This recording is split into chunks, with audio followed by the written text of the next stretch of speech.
100 milliards, c'est près de 4 fois plus que le plan de relance qui avait été mis en œuvre pour faire face à la crise de 2008. Alors que le gouvernement promettait 100 milliards d'euros supplémentaires au patronat avec un plan de relance censé redresser l'économie, les suppressions de postes se multiplient. La direction de Bridgestone a annoncé la fermeture de l'usine de Béthune, laissant près de 900 salariés sur le carreau.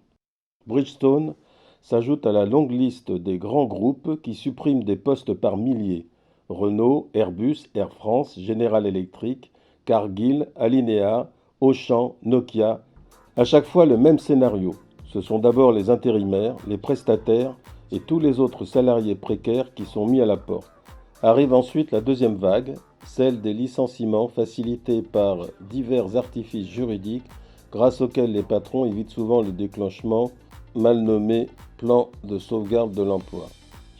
Car ces PSE nécessitent quelques magouilles pour justifier les licenciements par les prétendues difficultés économiques de l'entreprise. Certes, le confinement a impacté l'activité, mais les plans d'économie de Renault, d'Auchan ou de Nokia, qui en est à son 4e en 5 ans, étaient prévus bien avant. Si l'année 2020 sera moins faste en profit, ces groupes ont versé des milliards de dividendes aux actionnaires ces dernières années. On est loin des difficultés des petits patrons qui subissent d'ailleurs la pression des grandes entreprises. Brutalité, trahison, la fermeture de l'usine Bridgestone de Béthune a été critiquée par les politiciens de tous bords. Même Macron et son ministre Le Maire parlent de se battre contre les suppressions d'emplois. Mais cette restructuration généralisée menée par le patronat est orchestrée par le gouvernement lui-même. Toute sa politique vise à faciliter les manœuvres patronales, comme ce décret de mai 2020 qui permet à des patrons de déclarer leur entreprise en faillite, puis de la racheter, sans les salariés. C'est ce que vient de faire le groupe d'ameublement Alinéa, dont les prétendus pauvres actionnaires, la famille Muliez, 6e fortune de France, mettent ainsi à la porte 1000 personnes. Chez De Richebourg Aeronautics, c'est un accord de performance collective, par ailleurs créé par les ordonnances Macron en 2017, amputant les salaires jusqu'à 400 € qui a été imposé par la direction. Vous avez 4 enfants à nourrir? J'ai ma famille à nourrir. Oui, mais est-ce que vous en avez 4? Bon, écoutez. Est-ce que si vous croyez qu'avec 500 balles de moins par mois sur le phobie? Non, c'est pas ça. Ouais, bien sûr. Vous voulez que je vous montre la fiche de paie? La rémunération de Bruno Moreau est un bandit, il est tout devenu.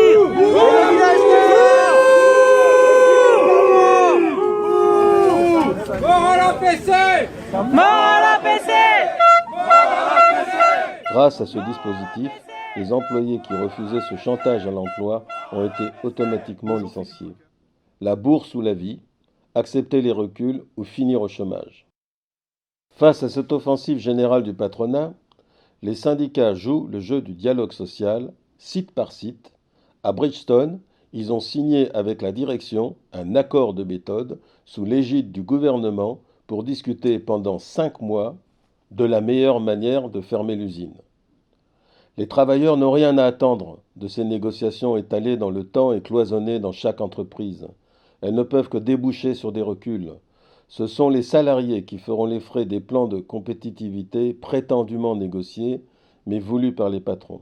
Ce ne sont pas des subventions supplémentaires, ni des projets industriels alternatifs qui permettront le maintien des emplois et des salaires. C'est une riposte commune des travailleurs qui stoppera l'offensive, et pour cela, il faut que les salariés de différentes entreprises se coordonnent et se mobilisent ensemble.